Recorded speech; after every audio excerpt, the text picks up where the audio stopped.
we've got news. Got news. About my Cleveland Browns. We've got an oblique problem. Obliques are big deals, especially when it's your quarterback. Now, he might be fourth on the depth chart, but he was number one in the preseason game last week, and he did a great job. 138 yards, 2 touchdowns. Shedeur Sanders has an oblique injury. That is not good. I do not like this. I hate this because I want to see more reps for Shedeur Sanders. Shedeur Sanders, a projected breakout this season, has been sidelined unexpectedly. The Browns coaching staff confirmed an oblique injury significant enough to keep him out of all activity. No reps, no drills, no warm-ups. Concerns are rising about how this may affect his momentum and force adjustments to the team's plan. The focus now is his recovery timeline, the impact on his development, and the next steps for the quarterback depth chart. Browns rookie quarterback Shedeur Sanders injured his oblique during practice today, putting his status in doubt for Saturday's preseason game against the Eagles. He's the latest quarterback on Cleveland's roster who has dealt with a health issue, joining fellow rookie Dillon Gabriel and Kenny Pickett.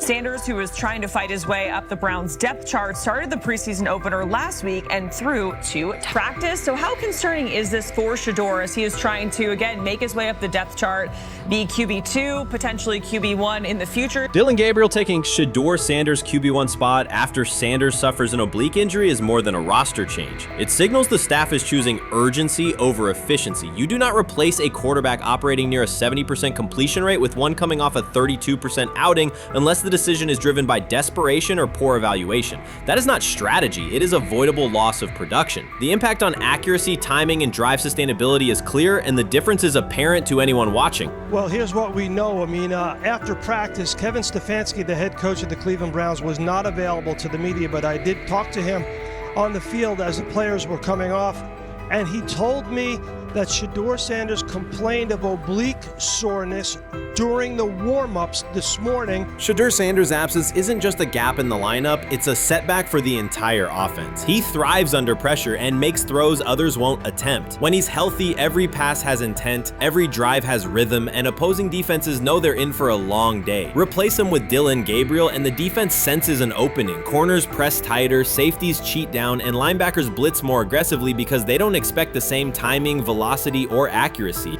Yes. I mean, yeah, I'm a fan. I'm not even going to try to hide it. Rich, you guys are fans. Like, you guys talk about the Cleveland Browns quite a bit. Yeah, it's almost annoying to me. It aggravates people. Like, people don't like the fact that Rich talks a lot about They must love I'm here. But it's like, you have a friend, and that friend's child is following in the family's footsteps. You want them to do well. I don't know why people have such an issue. I know Rich is supposed to be impartial, but it's kind of hard when you have that type of tie to it. But yeah, I'm rooting for Shedeur, man. And Dillon Gabriel's 32% completion rate isn't just poor, it's untenable at this level. A number that low needs no context. It means 2 misses for every completion. Whether opponent and play calls are secondary when efficiency is that limited. That output does not sustain drives or keep the full playbook viable, yet he is starting while Shedeur Sanders is sidelined. The contrast is clear. Sanders brings accuracy, timing, and command. Gabriel's recent performance reflects inconsistency and missed opportunities. Choosing Gabriel under these circumstances reduces offensive reliability and invites defensive pressure. It is a decision that sacrifices efficiency and field position. So it'll be interesting to see what happens with Dillon Gabriel, but to the Shedeur Sanders point, it is unfortunate because I thought he was gaining some momentum. I know the practice that they had before they left for Philly, Daniel Oyefusi reported that he actually took the most reps of all of the quarterbacks. And that was the first time that had happened. It was the first time that he had went ahead of Dillon Gabriel, practicing with the twos, etc. So, like, coming off that stout performance against the Carolina Panthers, he was gaining momentum. If this were a clean evaluation, there would be no debate. Shedeur Sanders is the clear choice. He's accurate, composed, and consistent with a track record of high-level production. Dillon Gabriel remains a question mark, and not the kind that stresses defense. He's the kind that makes coaches consider leaning on the run to limit risk and protect field position. The reality is that injuries create openings for players who haven't earned them. Gabriel has stepped into QB1 while Sanders is out, but that reflects circumstance, not superiority. We don't know the severity of this oblique injury and whether it will even keep him out of Saturday's game against the Eagles. As for moving up the depth chart, I'm the Browns preseason sideline reporter. I was there Friday night when he burst onto the stage and set the NFL world buzzing. And yes, his demeanor was tremendous. His poise was tremendous. He did the things that were asked of him. But at the end of the day, he wasn't actually asked to do all that much. The real concern is how this could attach to Shedeur Sanders' reputation. The NFL is unforgiving about availability. An oblique injury for a quarterback isn't minor. It affects mechanics, torque, and timing. Even with a strong return, the injury-prone label can linger. For the Cleveland Browns, or any team seeking stability under center, that perception is toxic. Teams don't want a player they fear won't make it through October. That's the risk. Talent doesn't always overcome league politics. Once questions about durability start, they rarely fade. They surface in contract terms, roster decisions, and sideline evaluations. So Shedeur Sanders is injured again? If you were following along on social media today for the Browns' first joint practice in Philadelphia against the Eagles, wow, you were in for a tumultuous ride. I mean, all the reporters, both Browns and Eagles reporters, were pretty much flabbergasted at the fact that Shedeur Sanders was taking 0 team reps during the day, and even Tyler Huntley was getting team reps instead of Shedeur. And then it came out, obviously, everybody's speculating. There's people calling for Kevin's jobs. And before I go any further, I don't blame anybody, ever. Meanwhile, Dillon Gabriel's numbers should be sidelining him, not elevating him. A 32% completion rate isn't a dip, it's a warning sign that points to issues with field vision, timing, and receiver cohesion. That's the quarterback taking snaps while Shedeur Sanders is out. Put their work side by side and the gap is obvious. Sanders shows consistent placement, timing, and footwork that reflect high-level execution. Gabriel's recent output introduces variability that shrinks the call sheet and stalls drives. You can't claim the priority is winning while starting a quarterback who isn't reliably delivering routine completions. Fans recognize it, receivers lose confidence and tempo when targets are off, the offensive line's urgency fades when protection doesn't translate into productive throws, team belief in the quarterback is fragile, and once it erodes, a season can come apart quickly. We could be looking at, 3/4 of Snoop and maybe 1/4 of Dillon Gabriel. Not really exciting for the fans. Of course, it would be nice to see what Dillon looks like. Did spend third-round capital on him. If you're Dillon Gabriel and you're a rookie, is not you want to get healed. You want the reps. You want to take these reps. So what do you do to prepare yourself and get ready? Because, man, when rookies get injured, it's like these reps are so valuable. Yeah, sets them back a lot. We do have some video here. Mike Garrett had some video of Jalen Hurts kind of helping Shedeur use his cart to get off the field here. Shedeur Sanders changes the entire equation. Shedeur is lighting it up in practice every day. You're not even a half bit curious to see what he could do with the ones. That makes no sense. And then on top of all of that, you got players going on podcasts and talking to people in the media saying this guy is really good. Like, this guy is legit. So even your peers respect you enough. How is it that the coaches can't see that? It always starts with the players, where the players like, hey, you seen that pass he threw? The Cleveland Browns were taken by surprise when quarterback Shedeur Sanders stepped in for first-team snaps, asserting control of the drill and instantly highlighting deficiencies across the rest of the room. His confident command forced coaches to pause practice clips, reevaluate progressions, and consider immediate adjustments to the depth chart. Within minutes, discussions spread throughout the facility and online forums as fans weighed what Sanders showing means for the current starters. The organization now faces an urgent, data-driven decision on whether Sanders should move up permanently. Shedeur Sanders arrived at Browns practice, took several first-team reps, and the entire quarterback group immediately felt the pressure. Coaches erased the whiteboard and reviewed their plans. Staff members exchanged concerned comments, and observers began asking whether Sanders was positioned to assume a larger role. Tony, every year we see at least 1 to 2 teams. They were in last place in their division the year before. No one thought they'd be good, and then they were good. It almost seems like no one's even assuming the Browns can be that, but we see it happen every year. And I get the quarterback stuff, but correct me if I'm wrong, Tony. The Browns are trying to run the football, play good defense, not turn the ball over in the passing game, and try and take advantage when they can, correct? That's what they're trying to do. That was the 2020 offense. The Cleveland Browns are still searching for stability at quarterback. Deshaun Watson is yet to deliver consistent starter-level production that justifies his contract, and each game renews doubts about whether he can regain peak form. Behind him, rookie Dorian Thompson-Robinson shows promise but remains inexperienced and unpolished. Coaches are evaluating alternatives each week and may need to adjust the depth chart if progress stalls. The roster around them is built to contend now, so ongoing uncertainty under center is increasingly costly. As we talk about, we do believe in best player available. We do believe in positional value, and we didn't necessarily expect him to be available in the in the 5th round, and so we love adding competition to every position room and adding him to compete with the guys that are already in there. We felt like that was the appropriate thing to do. The Browns quarterback group is unsettled. Deshaun Watson has yet to provide the reliable, high-level play his contract demands, while rookie Dorian Thompson-Robinson remains promising but unpolished. Depth behind them consists mostly of veterans whose experience lies more in holding clipboards than leading offenses. The coaching staff needs an immediate answer, not a 3-year development project. Shedeur Sanders enters as that potential solution. At Colorado, he passed for more than 3,200 yards despite working behind one of college football's poorest offensive lines, consistently demonstrating poise, quick processing, and accurate ball placement under heavy pressure. Film shows steady reads and disciplined footwork, traits that offset concerns that his profile is built on family name or media attention. Cleveland viewed the signing as a low-risk, high-reward move. Early in camp, Sanders received a handful of first-team snaps intended merely as an evaluation. Those plays quickly changed practice tempo. The ball came out on time, receivers hit their landmarks, and the defense struggled to adjust. Coaches immediately expanded the review using phrases such as evaluate every option, an indication that the depth chart was no longer fixed. Watson sensed the scrutiny. Thompson-Robinson increased his urgency. Within minutes, competition in the quarterback room intensified. Sanders repeated that performance in subsequent sessions. His footwork remained clean, progression sharp, and throws firm and precise. Each strong rep forced staff to reassess the plan to keep him buried on the developmental track. The broader context magnifies the pressure. Cleveland's roster is built to contend now. Fans are weary of quarterback turnover, and the front office cannot afford another costly misstep under center. Around the league, rookie passers rarely wait multiple seasons anymore. Joe Burrow, Justin Herbert, CJ Stroud, and even late pick Brock Purdy established that precedent. If Watson opens the regular season and struggles, public calls for Sanders will grow, especially if the rookie flashes in preseason. Alternatively, another team could attempt to acquire him if Cleveland hesitates to elevate his role. Each scenario underscores the same reality. Sanders' emergence has turned a routine camp evaluation into a critical decision point for the franchise.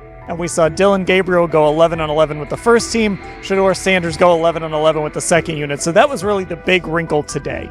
Yes, and of course, it was the first time that we have seen Shedeur Sanders get any of those coveted 11-on-11 reps. Of course, again, it wasn't with the first team offense or against the first team defense, but it's progress. And that means that he's going in the right direction, that the arrow is pointing up. He's coming up the learning curve. So that's good for him.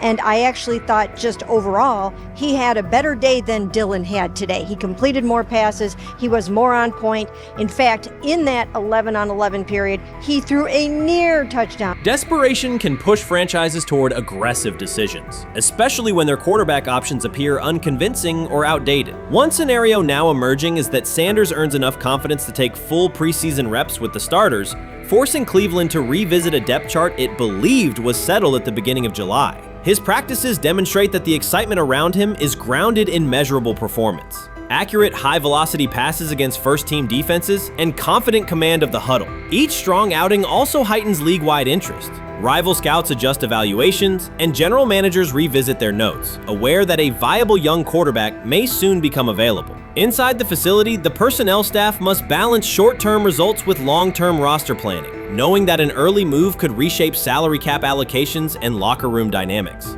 The pressure on Watson and Thompson-Robinson escalates accordingly. Both must produce visible progress to maintain their current roles. Cleveland's recent history shows how quickly promising quarterback situations can devolve into controversy. The franchise has turned potential breakthroughs into organizational turmoil before, so observers remain cautious about how this competition will unfold. I'm about to unleash about Shedeur Sanders. I just watched what happened to Shedeur Sanders in the Cleveland Browns' third and final preseason game. And I'm outraged I'm sickened and I'm saddened by the way Shedeur continues to be treated in the National Football League. Now by those sorry-ass Browns and sorry-ass Kevin Stefanski. The Cleveland Browns are once again mishandling a promising quarterback. Skip Bayless criticized the organization for failing to develop Shedeur Sanders and for misusing his skill set. He argued that the team's decisions are undermining Sanders' progress and turning a major investment into a cautionary example. Bayless pointed to inconsistent usage, questionable play calling, and a lack of clear direction as key issues limiting Sanders. He said the Browns need a defined development plan and stronger support if they expect Sanders to succeed. Skip Bayless delivered a direct, critical assessment this week. After seeing Shedeur Sanders in a Browns uniform, he argued that Cleveland is mishandling the quarterback and undermining his development. Bayless said the team's approach shows poor planning and inadequate support around Sanders. He dismissed excuses about strategy and emphasized the need for better coaching, deployment, and protection. In his view, the Browns are setting themselves up for problems before the season begins unless they establish a clear plan for Sanders. Given the team's recent decisions, his reaction is understandable. Cleveland has a history of inconsistent quarterback development. Shedeur Sanders is a premium prospect, the son of a Hall of Famer, a proven college performer, and a widely recognized figure. The organization should prioritize his reps, protection, and a clear development plan, not place him behind Dillon Gabriel as if he were a secondary option. But I'm going to answer this question by saying Shedeur Sanders, and I'm going to tell you why. I think he's being set up to fail. That's right, I'm going to say it. Okay. Here we are on national television, right? There's been 11 practices, if I remember correctly. He's been starting against, he's been playing against the third unit. He's fourth on the depth chart. And then suddenly you throw him into the start line, and he hasn't had any reps for the first team at all. Think about that. So you're just going to throw him to the wolves like that, huh?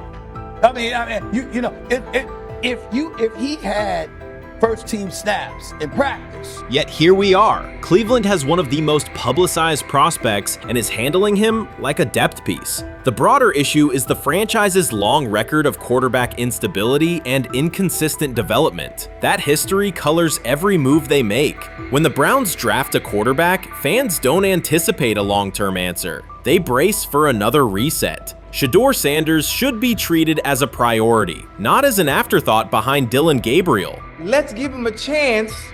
Let's give him a chance with the play calling. You know you have an offensive line that isn't playing that well. So what do? Why not just play the short game so he can get the ball out of his hands very fast to run a competent goddamn offense? Outside of that, Shedeur has to be better in understanding that the offensive line that you're working with right now is not adequate. Why not allow the players that are competing for a job, in this instance, Shedeur Sanders, to finish off the 2-minute drill? When Browns fans see another quarterback selected, they brace for another setback. The franchise's recent history, from Johnny Manziel's failed stint to the rocky handling of Baker Mayfield, reflects inconsistent development and short-term decision-making. Against that backdrop, Skip Bayless's reaction to Shedeur Sanders on Cleveland's roster was blunt. He argued the team is already mishandling a premium prospect by treating him as a secondary option instead of a centerpiece for the future. Bayless's position is straightforward. Sanders is not just a name, he brings proven college production, leadership traits, and significant visibility that can strengthen both the offense and the organization's broader profile. Burying him on the depth chart behind Dillon Gabriel signals a lack of a clear development plan and wastes early momentum. Instead, Bayless contends, Cleveland should establish a defined pathway. First-team practice reps, protection and personnel tailored to his strengths, deliberate play calling that accelerates processing, and measured in-game opportunities that build confidence and execution. In his view, the Browns need alignment from the front office to the coaching staff to prioritize Sanders' growth. Continuing to treat him like a depth piece risks repeating the same cycle that has undermined previous quarterbacks. Committing to a coherent plan gives Sanders and the franchise a realistic chance to convert potential into sustained performance. Many observers declared Deion Sanders was finished. They argued that his public style attracted unnecessary attention, that his health had deteriorated too far, and that his coaching career was approaching an abrupt conclusion. They misread his resolve. When speculation intensified, Sanders did not schedule a press conference or issue a formal statement. Instead, he released a short video recorded at his Texas home, walking alongside recording artist Lil Wayne. The footage established two facts. Although Sanders still walks with a limp, he remains active, and he intends to return to the sideline. Reports from USA Today and ESPN confirm that Sanders had temporarily left Colorado to recover from a significant, undisclosed medical condition. He lost 14 pounds and missed several summer practices, leading to widespread debate about his future. Unofficial sources suggested complications related to previous blood clot issues, but no official diagnosis was provided. Throughout Sanders' absence, numerous media outlets framed his situation in crisis language, frequently questioning whether he would coach again. By comparison, when coaches such as Lincoln Riley paused their duties for health or family reasons, coverage emphasized understanding and patience, an imbalance that reflects a common difference in how high-profile black coaches are treated. Sanders' silence was not a retreat, it was a period of recovery. During rehabilitation, he relied on family, faith, and trusted colleagues, yet stayed connected to his program through brief online updates. The video with Lil Wayne demonstrated that he retained strong support from influential friends, countering narratives that portrayed him as isolated or on the verge of retirement. The visual evidence showed that his setback is temporary, and that he remains determined to lead Colorado into the forthcoming season. Since accepting the Colorado position, Sanders has dramatically elevated the program's national standing. He first drew national attention to Jackson State and the broader HBCU football landscape, then moved to Boulder and transformed a one-win team into a central storyline in college athletics. His approach, combining hip-hop culture, direct communication, and open expressions of faith, has challenged conventional expectations for head coach behavior. Each step forward has been met with heightened scrutiny. His time at Jackson State was labeled a publicity stunt, his departure for Colorado was framed as abandoning HBCU culture, and his social media presence has been cast as distraction from traditional coaching responsibility.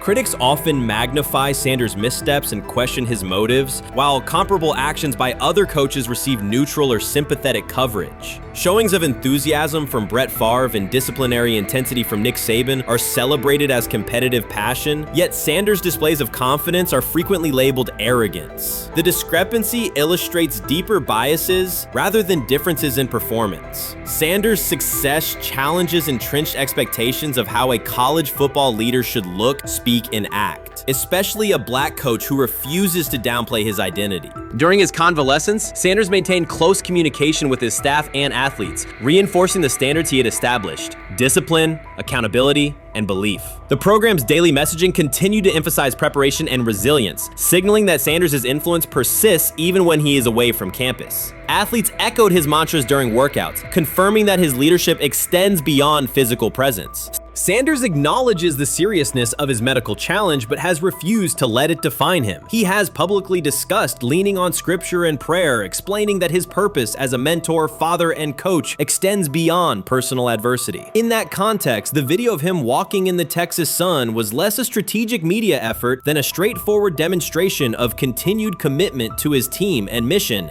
Colorado still requires Sanders' vision. Prior to his arrival, attendance was low, national media attention was minimal, and recruiting momentum had stalled. Sanders' leadership brought renewed energy, authentic identity, and higher standards of accountability. Players who previously lacked representation in college football leadership found a coach who shares, affirms, and elevates their cultural background. Sanders supplements conventional coaching priorities, scheme, fundamentals, and execution with empowerment initiatives that cultivate self-confidence and authenticity. As preseason camp approaches, Sanders intends to resume full involvement, even if medical recovery remains ongoing. His presence is expected to restore on-site leadership, stabilize the locker room, and direct media coverage toward on-field progress. For Sanders, the objective extends beyond compiling wins. It includes completing a cultural transformation that expands how success and leadership are defined in modern college football. Those who predict his decline overlook the underlying traits, faith, perseverance, and purpose that have supported Sanders throughout his career.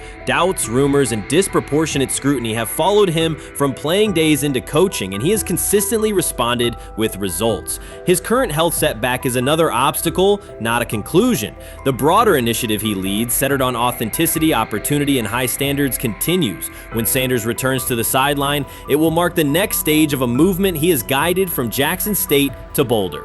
The recent period of quiet has been strategic rather than passive. Instead of defending himself in daily briefings, Sanders focused on rehabilitation, remote program oversight, and family support. Each brief social media message reinforced a consistent theme: faith and preparation. He has articulated gratitude for medical professionals and has reiterated that his mission at Colorado is unfinished. His public references to scripture have been direct but measured, aligning with his long-standing practice of integrating faith into leadership. By walking through his ranch with Lil Wayne, Sanders signaled continuity. The clip underscored that influential supporters remain engaged, that Sanders' broader network values his vision, and that he remains capable of navigating physical challenges. The visible limp was not evidence of imminent retirement. Rather, it documented the reality of ongoing recovery and the resilience with which he approaches each obstacle. Colorado's athletic administration and football staff continue to affirm Sanders' program direction. Recruitment communications cite his established record in fostering cultural relevance and national exposure. Prospective athletes respond to a coach who presents a transparent path to development, both on and off the field. Current players refer to Sanders' coaching points with clarity, citing specific drills and expectations that remain unchanged during his absence. These indicators demonstrate that the core structures Sanders implemented are functioning, and that his return will be an amplification, not a restart. Criticism regarding Sanders' public persona often conflates media style with coaching substance. Analysis from opponents suggests that social media engagement dilutes football preparation, yet Sanders' staffs emphasize time management and delegation. Defensive and offensive coordinators handle in-game adjustments, while Sanders directs overall culture, recruitment, and leadership. He has articulated that visibility serves to amplify program accomplishments and enhance player opportunities, not replace strategic football planning. Some commentary has attempted to reframe Sanders' health issue as evidence that his coaching model is unsustainable. The argument ignores the documented health challenges faced by numerous coaches across levels of competition. For example, college coaches recovering from heart procedures or joint replacements have returned to successful seasons after appropriate medical clearance. Sanders' case follows a comparable trajectory. Medical complications require temporary separation, structured rehabilitation is prioritized, and a managed return is planned. Institutional medical protocols at Colorado dictate clearance requirements. Sanders will meet those before resuming full sideline duties. Colorado's players have expressed public confidence in Sanders' eventual return, citing regular virtual check-ins and continued accountability. Several athletes noted that positional meetings included recorded messages from Sanders reinforcing tactical goals and personal discipline. These details confirm that Sanders has remained actively engaged, albeit remotely, and that team culture remains aligned with his principles. Looking ahead, Colorado's schedule will attract national attention, both for on-field competitiveness and the storyline of Sanders' comeback. Analysts will evaluate how quickly he reestablishes day-to-day rhythm and whether his physical limitations influence practice oversight. Internal planning accommodates gradual escalation of responsibilities, with medical staff and strength and conditioning personnel contributing to phase reintegration.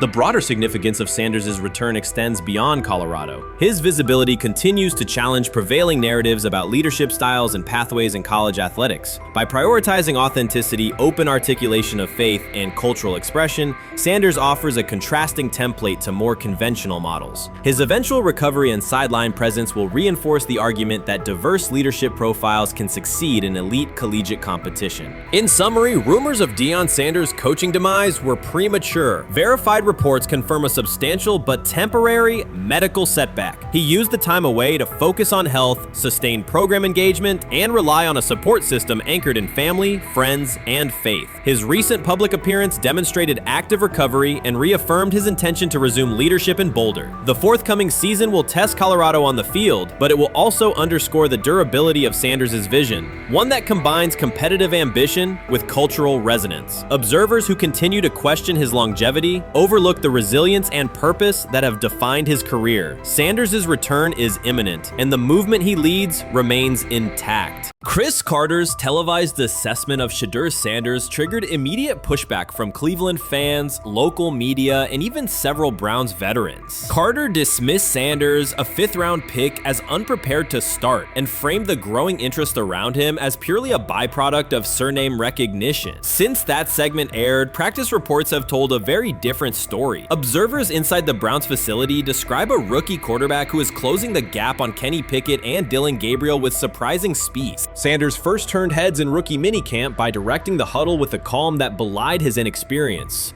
Position coaches reported that he rarely repeated mental errors during installation periods, a trait they rank highly when grading young quarterbacks. In organized team activities, he showed consistent timing on intermediate routes, kept turnover numbers low in 7-on-7 periods, and demonstrated early command of Kevin Stefanski's protection calls. That steady execution earned him a handful of first-team snaps, reps that would ordinarily have belonged to Pickett by default.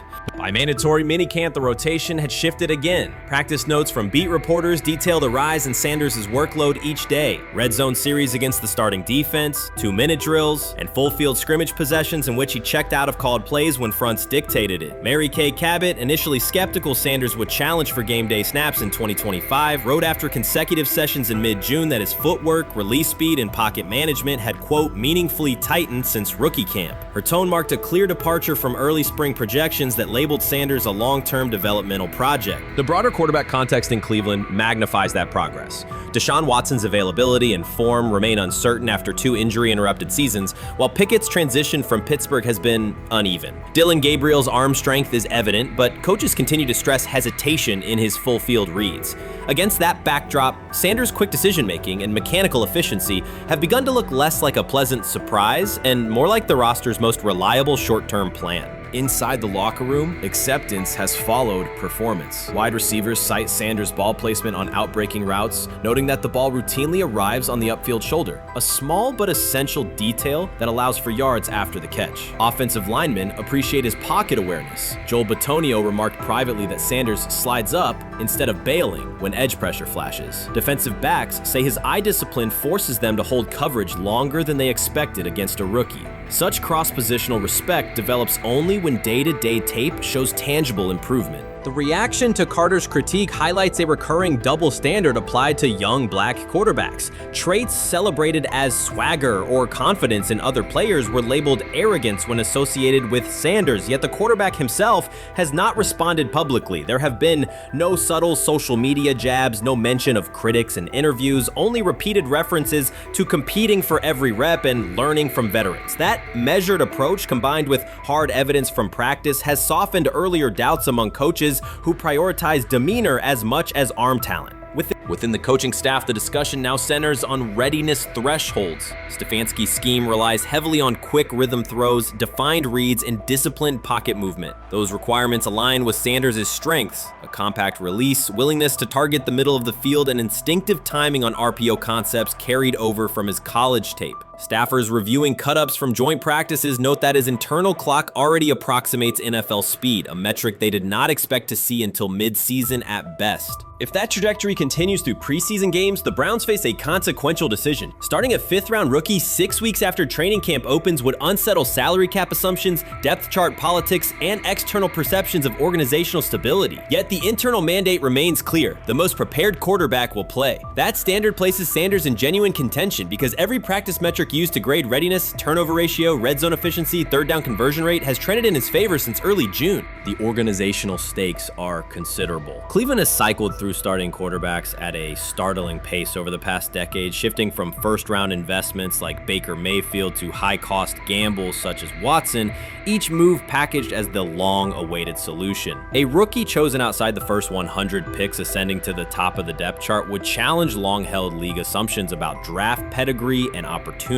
It would also validate the evaluation philosophy that prioritized Sanders' intangibles: processing speed, leadership presence, over conventional arm strength thresholds that pushed him down the draft board. Carter's televised remarks now sit awkwardly alongside daily updates from Berea. His critique relied on pre-draft labels and the presumption that a late-round passer with a famous father would need a redshirt year. Practice film contradicts that stance. Sanders checks protections at the line, manipulates safeties with shoulder fakes, and has reduced turnover-worthy throws in full-speed sessions to single digits. Statistics normally cited for veteran backups, not rookies. The longer that evidence accumulates, the more Carter's comments appear rooted in legacy bias rather than objective performance review. None of this guarantees Sanders will open the season under center. Preseason defenses test quarterbacks in ways practice cannot. Defensive coordinators will disguise pressure and boundary rotation to force late decisions. Sanders must show he can adjust protections and exploit mismatches without the benefit of a controlled environment.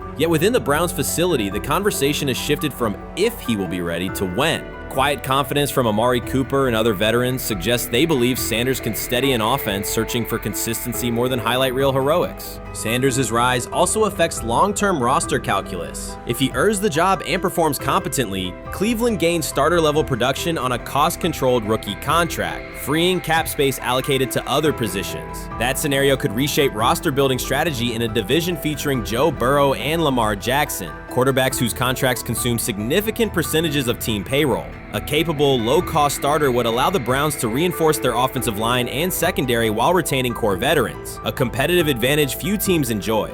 For now, the focal point remains daily improvement. Sanders continues to arrive before sunrise, reviewing the previous day's install with the quarterback coach, then staying after practice to throw on-air routes with receivers low on the depth chart. Coaches track those habits closely because consistent routine underpins performance when adversity strikes in live games. Each incremental gain strengthens the argument that readiness depends on preparation and aptitude, not draft slot. Carter's segment reminded the league how quickly assessments can become outdated when they lean on perception over evidence. Sanders' steady climb up the depth chart underscores the counterpoint. In the NFL, tape is the final arbiter. Should Sanders translate practice efficiency to preseason success, the Browns may discover that the solution to their long-standing quarterback riddle arrived quietly in the 5th round, carrying little more than confidence and a willingness to work.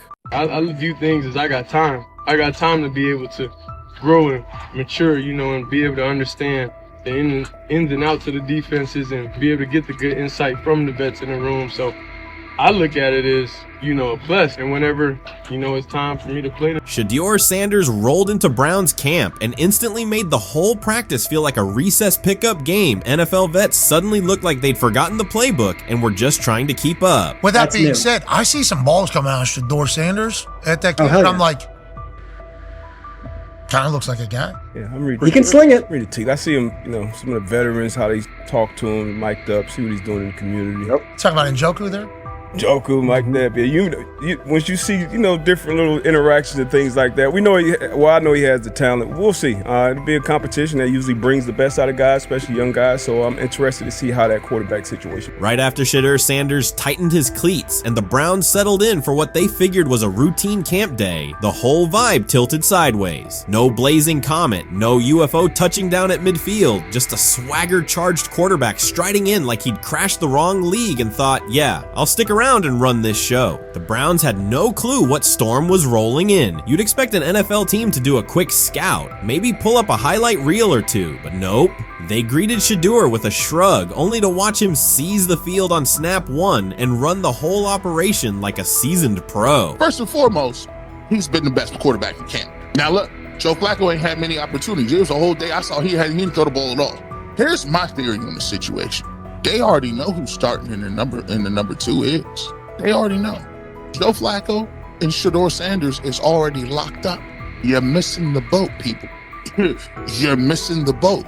Your boy, Kenny Pickett and Dylan Gabriel, oh, they're fighting. Shedeur didn't merely clock in, he hijacked the session. One moment he's loosening his arm, the next he's roasting veteran QBs like faded names on busted draft boards. Defensive coordinators everywhere had the same gut punch reaction. Uh-oh. His pocket poise? Straight disrespectful. His timing? Psychic. And every pass left his hand like it was laser guided to its mark. While Shedeur Sanders was slicing up routes, the Browns secondary looked less like an NFL backfield and more like a gag gaggle of dads sprinting through a Saturday fun run. Big on enthusiasm, short on closing speed. Coaches fought the urge to slam the emergency horn. Players traded wide-eyed, "Are we serious?" stares, and someone even double-checked that a hidden camera crew wasn't about to pop out of the tunnel. But nope, this was pure Shedeur, half cold-blooded surgeon, half highlight factory. He wasn't dropping a casual "I'm here," he was crafting a masterclass. From the first rep, the tempo changed. Shedeur Sanders accepted the snap with steady footwork, diagnosed the Browns' single high shell, and delivered a tight window seam route that forced the free safety to recover late. Throughout the period, he manipulated leverage with quick shoulder fakes, moved through full field progressions, and released on time from a balanced base, consistently putting the ball on his receiver's upfield shoulder. Cleveland's coverage struggled on multiple fronts. Safeties hesitated between deep half responsibilities and underneath support, creating voids at 15 to 20 yards. Cornerbacks and off-man were caught in trail position when Sanders used rhythm throws on three-step drops, while those who tried press technique had their inside hand neutralized by his receiver's outside releases. Linebackers widened to match shallow crossers, leaving the middle hook unguarded for pivot routes and option digs. One corner attempted a line of scrimmage jam. Sanders immediately adjusted the route to a back shoulder fade, releasing the ball before the break and rendering the press ineffective. Over the session, he showcased pocket discipline, reclimbing to maintain throwing lanes rather than drifting, and finished with a series of anticipatory throws against cover 2 cloud, fitting vertical outs between the flat and deep half defenders. Sanders' combination of rapid post-snap processing, precise ball placement, and pocket efficiency exposed coverage mismatches at every level and highlighted communication gaps in the Browns secondary. By mid-session, the Browns defensive staff clearly recognized their calls were outmatched. Every adjustment, a roll to cover 6, a simulated pressure, a late rotate to 2 high, was neutralized once Shedeur Sanders confirmed the post-snap picture. Routes that had taken weeks to script were beaten by timing and location. Comeback set at 12 yards broke open before the corner's transition. Slot seam outs dotted the void between the flat and deep half defender, and boundary receivers beat press with quick hand techniques, receiving the ball before the trail man could recover. Sanders' command was methodical. He used cadence to freeze plug blitzes, re-ID'd the mic when linebackers sugared the A-gaps, and maintained a firm base so he could reset and fire without resetting his feet. His receivers benefited from that rhythm. Top of the stem, eyes back, ball delivered on their upfield shoulder, allowing immediate transition to YAC. The Browns front tried a late stunt to compress the pocket. Sanders climbed 2 steps, re-spotted the shallow crosser, and delivered in stride, turning a potential sack into a 20-yard gain. What stood out most was how little ramp-up Sanders needed. From his first series, he processed full field concepts at tempo, cycling through progression reads without hitching. The poise under interior pressure, consistency in ball placement, and ability to manipulate zone defenders left the Browns' coordinated disguise packages ineffective and forced them into static coverage by the end of the period. In short, Sanders' efficient mechanics, rapid processing, and anticipatory accuracy rendered Cleveland's defensive game plan ineffective at every level, from pre-snap disguise to post-snap spacing. Imagine there's many people that think Dylan Gabriel's a better quarterback than Shedeur Sanders. I don't care where they were drafted. If the Browns are the one team that thinks that, then I'm going to suspect it's not true. They don't know what. Listen, I've been on every quarterback evaluation for 30 years. Right. I never root against anybody. Yeah. But I'd be surprised if Dylan Gabriel's ever a legitimate starting quarterback for the Cleveland Browns. I'd be surprised. I just don't think. Well, then it is a wasted pick because you took him in the top 100. Yeah, but potentially. Yeah. May get away with it because of Shedeur. An edge rusher chirped at Shedeur Sanders between snaps, hoping to shake his rhythm. On the very next play, Sanders answered with a 30-yard laser, a deep dig from the boundary side that split the single high safety and the trailing corner. He hit the top of a 5-step drop, kept a firm base, and delivered on time to the receiver's outside shoulder, turning what should have been a routine rep into a sudden change explosive. From that moment on, every coverage wrinkle the Browns tried, rotating from cover 3 to quarter half, flashing a Tampa 2 shell, mugging both A-gaps, was met with a precise counter. When corners pressed, Sanders adjusted the route to a back shoulder fade. When safeties widened, he checked to a glance post. When linebackers bailed, he found the running back on a delayed option out of the backfield. Even late simulated pressures couldn't move him off his spot. He simply climbed, reset his feet, and fired. As Cleveland's defenders rotated through checks, Sanders manipulated them with cadence and eye discipline. He froze weak side safeties plays long enough to create intermediate windows, then feathered the ball into those lanes before help could arrive. When the Browns finally dropped 7 and matched every route, Sanders tucked the ball and converted 2 separate 3rd and 6 situations on the ground, reminding everyone that his mobility is as calculated as his arm. By the end of the session, the defensive coordinator's call sheet looked obsolete. Sanders had neutralized blitz looks, exposed spacing issues in zone, and forced the unit into static base coverage just to survive the period. It wasn't a camp drill anymore. It was a clinic on timing, processing speed, and controlled aggression, delivered snap after snap by a quarterback who never needed a warm-up lap to own the field. They never planned on taking him. The problem is, like Ocho Cinco said, you got somebody that has endeared himself to the locker room. And guess what? The difference between him and Tim Tebow, the biggest one, is he can play. He can throw the ball. Tim Tebow running around being an H-back, he can throw the ball. And he's done everything he needs to do. He ain't saying nothing. He ain't rocking the boat. He ain't mad about the reps. He ain't mad about none of that. All the people out there want to see is this, like Tyler said earlier.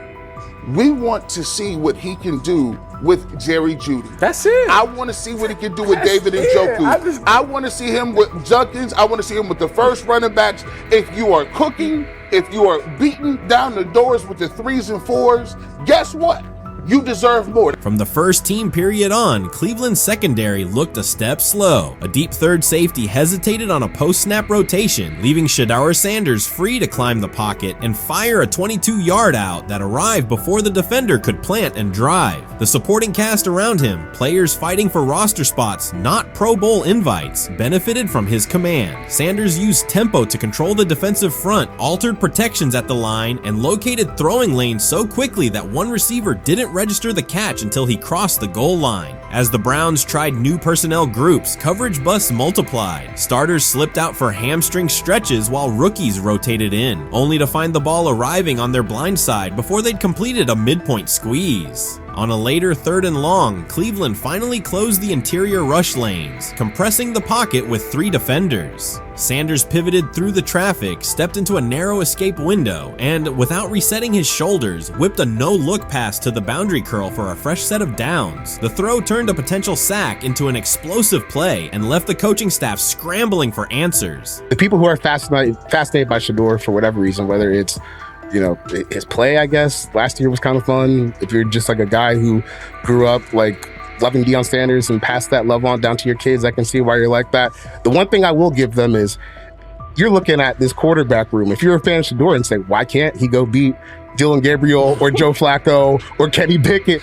So I do understand that part of it, right? Because why not? Why couldn't he be a Brown starter in October or November? That looks like a quarterback room where everyone will get a chance to start. While much of the NFL community attended the ESPYs in Los Angeles, Shedeur Sanders spent the day in Cleveland with families recovering from a residential explosion. He did not seek cameras or a red carpet appearance. He chose to be present in a neighborhood working through loss. Weeks earlier, an explosion at the Rainbow Terrace Apartments in the Garden Valley neighborhood displaced more than 100 residents. Local officials reported that 42 families were left without housing. A father suffered burns over most of his body and remained in a coma. His 2 young children were hospitalized in critical condition. The damage extended beyond structures. Families lost possessions, stability, and routine. Cleveland City Council member Richard A. Starr described the moment as a family fighting for its future. Outside of local reporting, national attention was limited. Sanders decided to go to the site, meet residents, and help organize a day focused on relief and connection.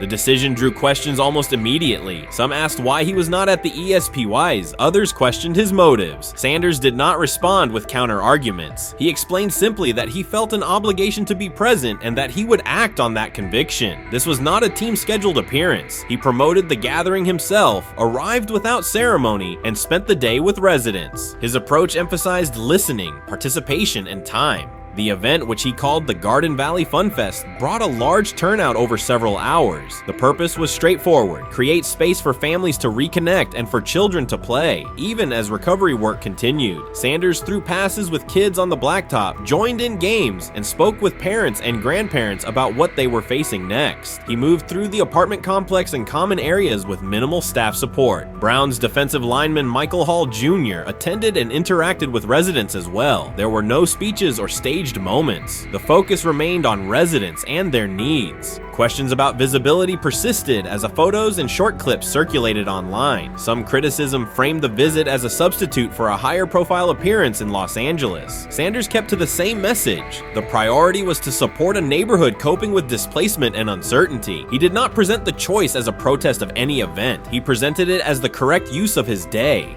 When local media asked about his intent, Sanders said his goal was to provide families with a day of enjoyment and a reminder of community. He added that financial support can help, but that showing up in person also matters. Standing with people, listening to them directly, and offering time. The statement matched the structure of the day. He stayed on site, remained accessible, and left the focus on residents rather than on himself. The timeline mattered to him as training camp approached. Sanders did not connect the visit to his role on the depth chart or his draft position. He kept references to football confined to preparation, learning the playbook, protections, cadence, and timing, seeking guidance from veterans, including Joe Flacco, and staying ready for opportunities when they come. He has repeated that he has time to grow and intends to use it to learn the system and earn trust. The visit did not alter those priorities. He returned to his regular schedule the next day. Since arriving in Cleveland, Sanders has treated community work as part of his responsibilities. Before his jersey went on sale, he visited schools, including John Marshall High School, speaking with students about goals, accountability, and effort. He set public objectives confidently, such as long-term aspirations for the franchise, but paired them with routine work in the building, meetings in stall, film, and on-field reps. The day at Rainbow Terrace fit that pattern. Identify a need, show up, contribute, and avoid unnecessary attention. For residents, the Fun Fest provided a brief reprieve from ongoing challenges: housing transitions, school logistics, medical appointments, and the paperwork that follows an emergency. For teammates and staff who observed, it was an example of a rookie investing time locally without seeking a headline. For Sanders, it reinforced how he plans to operate in Cleveland: be consistent, be present, and let action speak.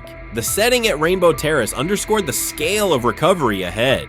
Families described the first weeks after the explosion: nights in temporary housing, efforts to replace clothing and essentials, coordination with agencies and community groups. Sanders moved from group to group, speaking with parents about their immediate needs, greeting elders who came to watch the activities, and encouraging kids who wanted to throw a football, run races, or take a photo. He kept the schedule flexible so residents could arrive and leave as they were able. Community partners and volunteers handled tables for supplies, simple games, and refreshments. There were no sponsor banners or organizational pitches. Residents organized as they usually do, checking on neighbors, guiding children, and sharing updates. Sanders' role was clear: participate, make time, and listen. The presence of a recognizable player brought energy, but the purpose remained practical: create a normal afternoon in a place that had not felt normal since the blast. Online reaction covered the full range of opinion. Some posts praised the decision and the event's tone. Others questioned why a rookie would skip a high visibility awards show.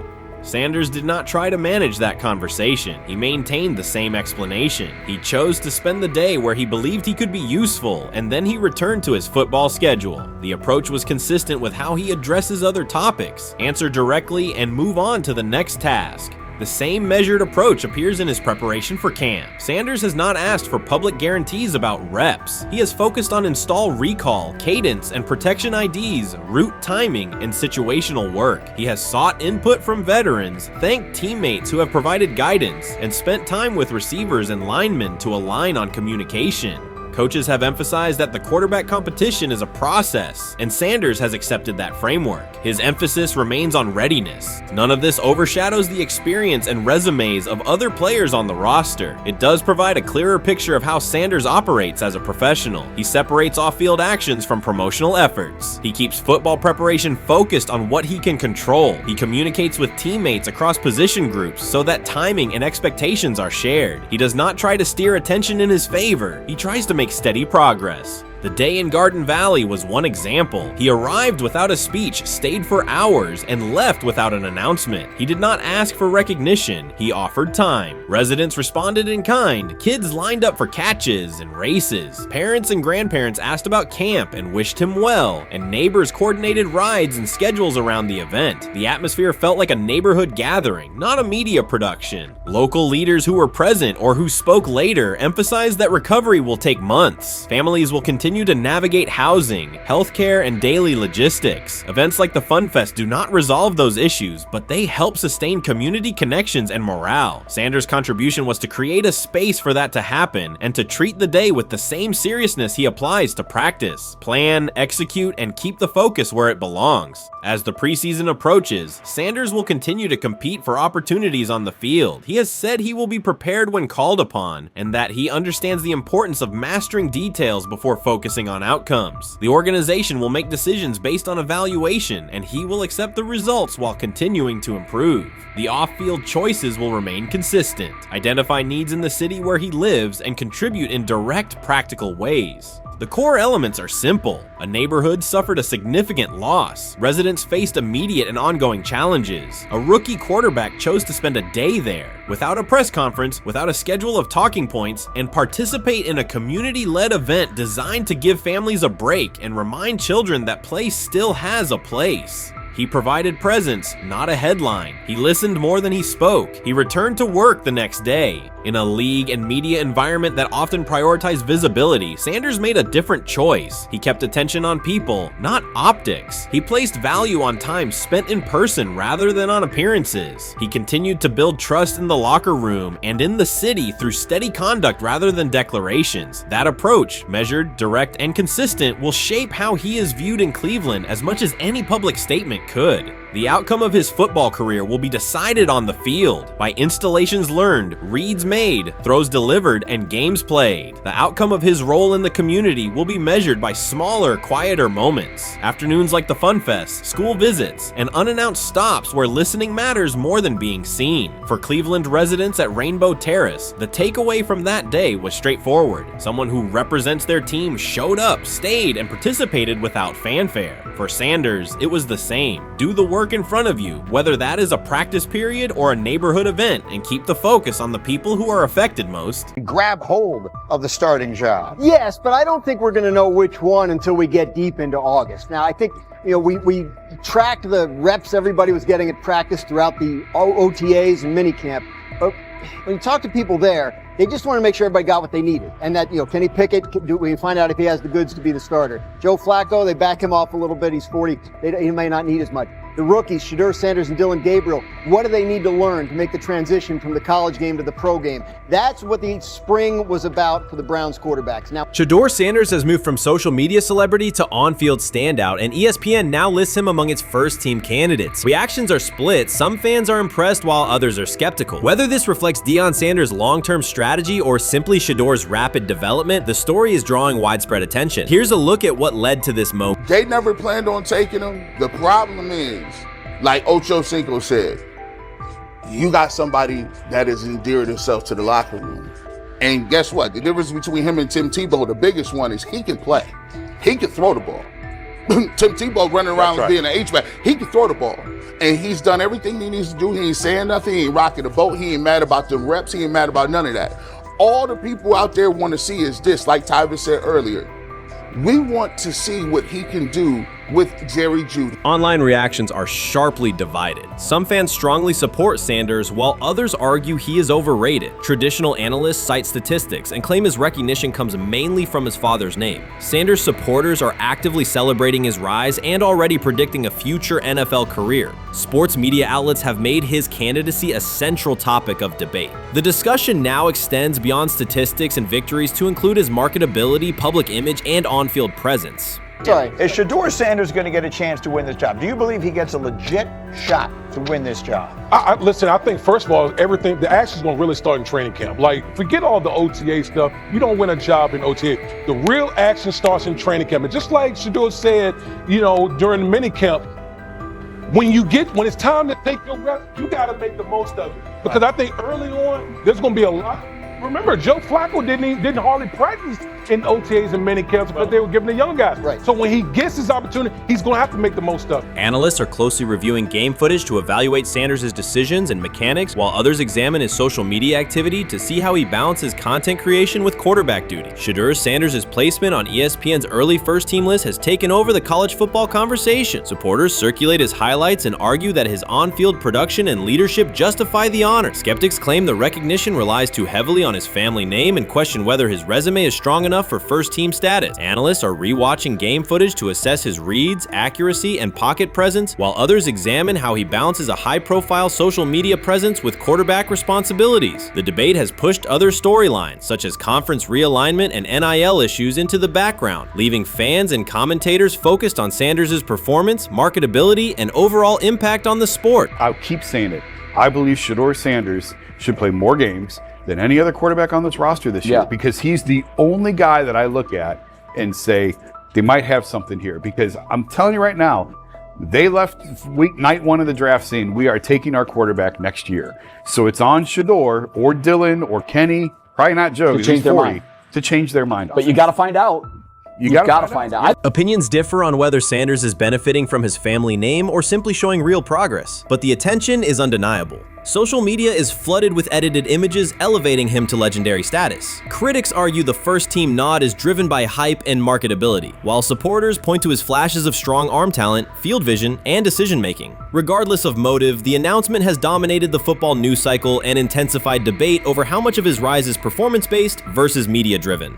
Highlight reels rarely show Sanders' turnovers, late-game mistakes, or inconsistent stretches. Being named to a first-team watch list suggests sustained dominance, something Sanders has displayed only in flashes. His selection appears driven as much by brand recognition and media appeal as by performance. ESPN's decision has intensified debate. Data-driven critics post statistics that question his resume, while passionate supporters predict awards and future NFL success. Commentators recall a time when first-team consideration required years of proven excellence. Yet many fans already see the announcement as confirmation that Sanders is on track for major college football honors. Shedeur Sanders has earned first-team reps when training camp commences later in July. I'm not saying like he's the first guy up when you do 11 on 11s day 1, 2, 3, 4, 5 at training camp. I'm not necessarily saying that, but he's the one quarterback that we didn't get a chance to see take reps with the ones. But I think Shedeur has a chance to like make this conversation interesting if he gets those reps with the ones and he has the same success that he did with the 2s, the 3s, and the 4s.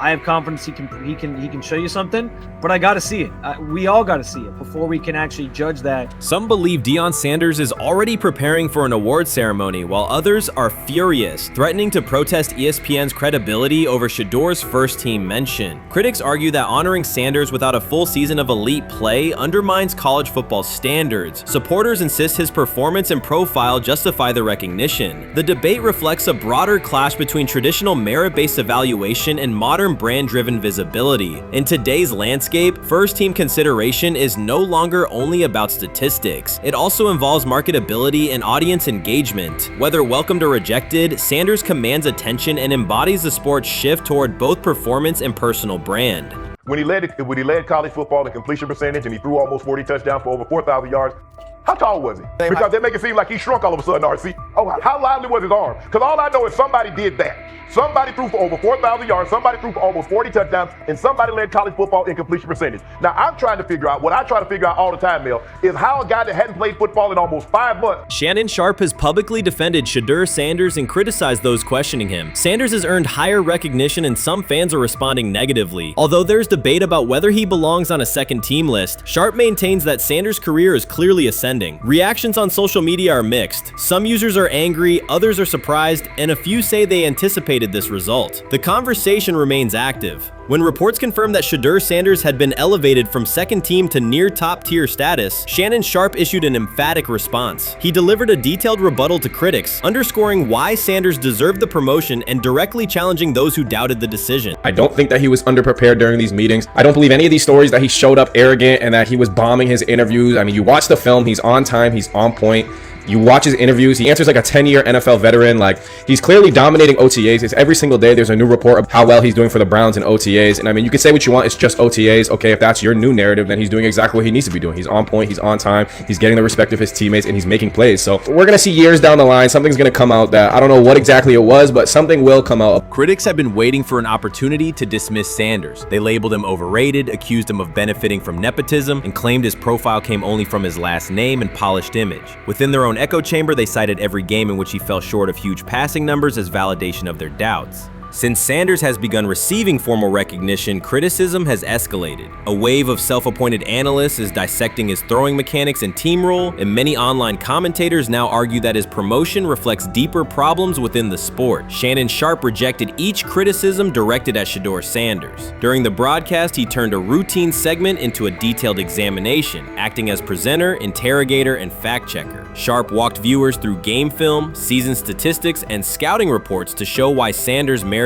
his recent promotion. Whenever a panelist claimed Sanders had not earned the role, Sharpe countered with completion percentages, efficiency ratings under pressure, and documented late-game drives that changed outcomes. He stressed that the backlash was driven less by on-field evidence and more by reluctance to revise earlier opinions. Sharpe argued that critics were upset not because Sanders lacked qualifications, but because his progress contradicted their initial narrative. By the end of the discussion, Sharpe had moved past simple defense and reframed Sanders as a clear example of performance-based advancement, demonstrating that early predictions can be wrong. Never heard of no Dylan Gabriel or Tyler Shock. What the hell is that? So how is Shedeur Sanders going behind them? I'll tell you how. Collusion. 4 different times they passed on him. How the hell does that happen? 4 rounds. It doesn't happen to a quarterback. We've never seen anything like this before.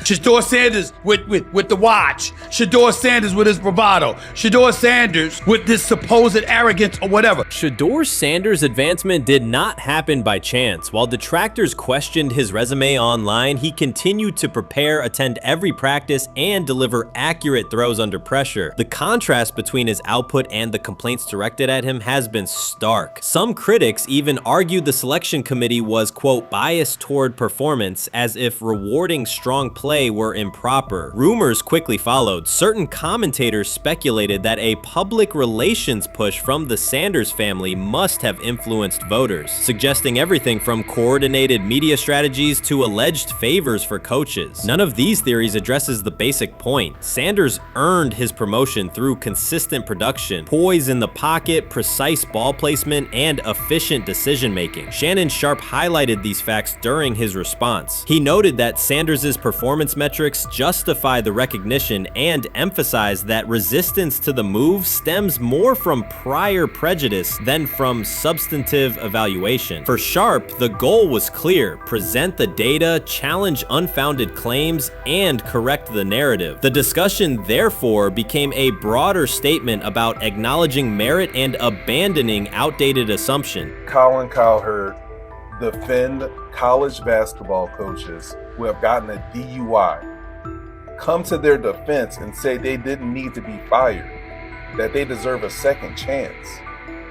But Shedeur Sanders drives 40 miles over the speed limit, gets a one-on-one ticket, and Colin Cowherd comes on his show today and says he's out on Shedeur Sanders. He's seen enough. He can't support him anymore.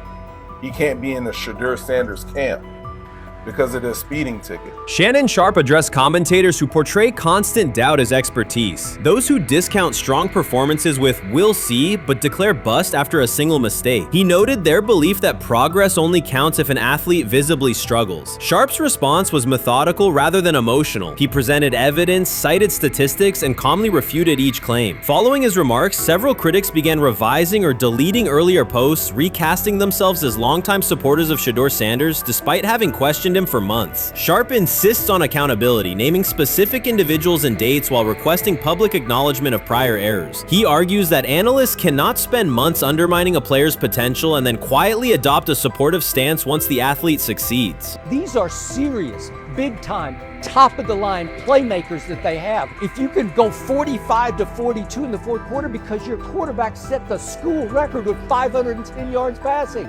He was flawless. Shedeur is big time. I didn't know for sure, will it translate to the next level of competition? Yes, it might translate to the next level of competition as he can play. Critics who once claimed Shedeur Sanders was unprepared now hesitate to acknowledge their mistake. They resist retracting earlier comments and struggle to accept that an athlete can succeed without their approval. Sanders continues to share practice clips and game highlights without engaging the debate, while Shannon Sharpe documents every dismissive remark, ready to revisit them on national television. The disapproval did not slow Sanders. It underscored his progress and exposed the gap between perception and performance. As a result, the conversation has shifted. Analysts Analysts who doubted him now describe him as undervalued and publish detailed evaluations of his mechanics and game management, suggesting long-standing familiarity with his career. In a matter of weeks, critics have recast themselves as advocates, demonstrating how quickly opinion can change when consistent results leave little room for doubt. Shannon Sharpe signaled that his commentary is not over. He considers Sanders' advancement a positive outcome for every athlete who has been overlooked or criticized for having confidence. Sharpe stressed that analysts do not have the authority to determine who deserves recognition based on personal preference. The reaction to Sanders' promotion, he argued, revealed how quickly opinions can shift once results are undeniable. Sharpe pointed out that many vocal critics became quiet when confronted with objective performance data. This exchange, Sharpe insisted, reached beyond defending a single quarterback. It challenged the practice of dismissing achievements that do not fit familiar narratives. He reminded viewers that success does not require external approval and that consistent talent will surface despite online commentary intended to minimize it. While critics reconsider their positions, Sharpe remains steady, assigning credit to the athlete and allowing the scoreboard to confirm the argument. In his view, the statistics speak clearly enough. Sharpe also emphasized that the intensity of the backlash must be placed in context. College football is a volatile environment where unexpected outcomes are common. Therefore, declaring failure based on incomplete evidence only weakens the credibility of sports analysis. The discussion underscored the need for measured evaluation rather than reactive judgment. Dak Jackson and him and everybody else that we talked to have said that Shedeur looks good. He looks really good. He looks better. And we got Zach that say Dylan Gabriel ain't even an NFL quarterback.